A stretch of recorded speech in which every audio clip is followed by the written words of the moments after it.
Coming up next, Mark Griffin of Play Rugby USA. Brought to you by Friends of the British Council.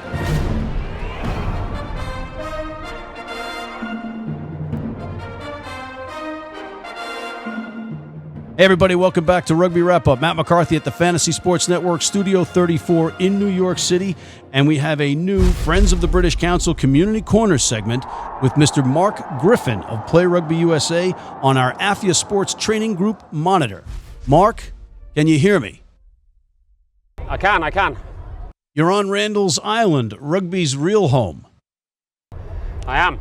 And it's not pouring rain. No, that's great. Last year it was. I remember. The sun came out right after the final whistle. Anyway, we're happy to have you on the show after another successful tournament with the Play Rugby USA kids. How many years have you guys been doing this, and how has it progressed in that time? 15 years for Play Rugby, 11 years for this tournament. I believe the first tournament was 23 teams. And the main thing is actually the tournament's grown to over 60 teams, but the outreach to the schools is what's really grown. So we now have worked in over 225 schools in New York City since 2006. 225 schools in New York City. Correct. Wow. And how about across the country? Yeah, over 400 schools. That's just remarkable. But we also noticed that a team from Los Angeles came in and won, and that might make for a certain colleague commentator being somewhat insufferable, right? I mean, check this out. The City of Angels, Emerson Middle School. Dallin Stanford will be very proud. I'm sure he's already tweeting about it from wherever he is in the world doing his commentary. And a number one. Modest, too modest. Humble, that's good. We did, yeah. Dallin will be very proud of that. Dallin Stanford, who ran our LA program for many years and is still involved. And Emerson Middle School flew all the way over here with a boys team and a girls team and actually managed to win both of their finals, which was pretty impressive. Yeah, that is impressive. It is impressive.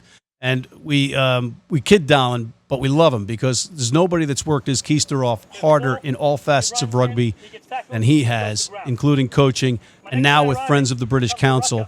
So hats off to him. I mean, he's earned all the kudos. Mark, many of the participants were gone before the ceremony, the award ceremony started because of travel and the 50 things that kids have to do these days that are scheduled. That's an editorial. But it was such a mass of humanity looking down from the bridge, and it was really exciting because it was just all rugby. Players, kids, coaches, parents. It was just exciting to see. How many divisions did you have, and what were the ages? Gosh, well, elementary is co-ed, middle school is an open bracket for boys and girls, and then also an all-girls bracket. And then there's a small high school bracket because most of our high school rugby actually is tackle rugby 7s and 15s through the Public School Athletics League, which is a separate league that we do. Amazing.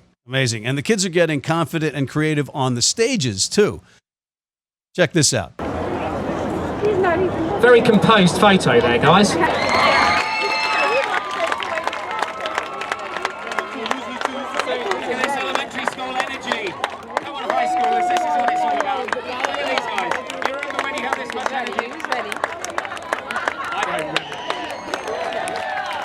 Is Grant's friend.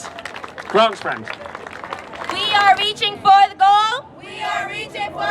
3-3, 9-9, 2-2. Yeah! Great. All right.